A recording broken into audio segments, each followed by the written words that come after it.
Okay, the commodity curve is really simple. What happens to prices over time? Well, when supply equals demand, prices don't move. They just stay flat. But then something will trigger what we call a boom. Now, a boom is created when demand is greater than supply. Now, that can be created in one of two ways, either a reduction in supply or an increase in demand.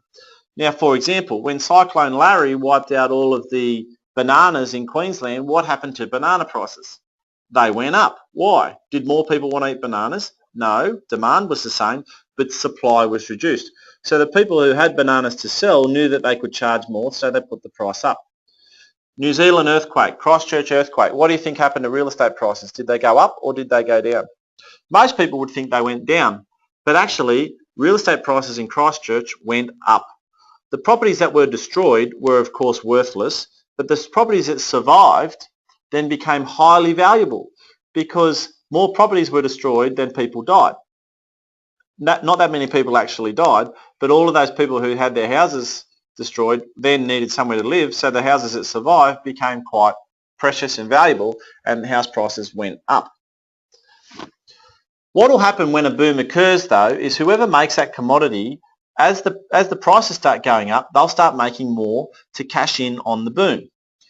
And they'll make the decision to start producing. But the problem is, if you manufacture anything, housing, bananas, whatever, it takes time from the decision to manufacture it to when it's on the market. So what happens is during the boom, we've got this sausage machine filling up with meat inside the machine and sausages popping out the end. But eventually what happens is the demand is met and then you can't put the price up anymore. That's called a peak.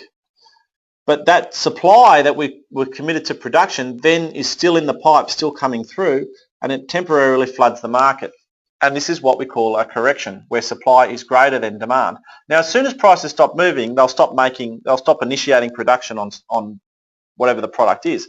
But there'll still be some in the pipe to come through that comes out on the market and floods the market. Now, in 2017, you're going to see this happen in apartments in Sydney and Melbourne and Brisbane, where they've built too many apartments and they're about to oversupply the market, and you'll see quite a sharp correction in the property markets, in the apartment markets in those cities. But you won't see it with houses because there is nowhere near enough housing being produced in all three capital cities. Melbourne and Sydney not as bad. Brisbane, big problems in Brisbane for housing supply. Great boom ahead in Brisbane.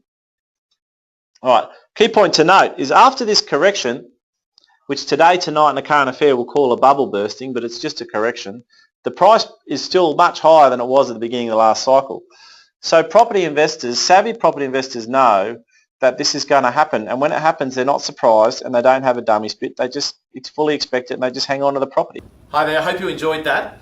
If you think someone else could benefit from that, make sure you share it with them. We'd really be grateful if you did that. And if you want to get into property investing, if you're serious about it, just send us a message. Let's have a strategy session. Let's go through it. We have clients all over Australia, in fact, all over the world. And we talk to our clients either in person or via Skype. Really easy to do. So don't hesitate. Get in there. It's only $297 for a strategy session, and it's 100% guaranteed refundable if at the end of it you didn't feel it was worth your while. Cheers.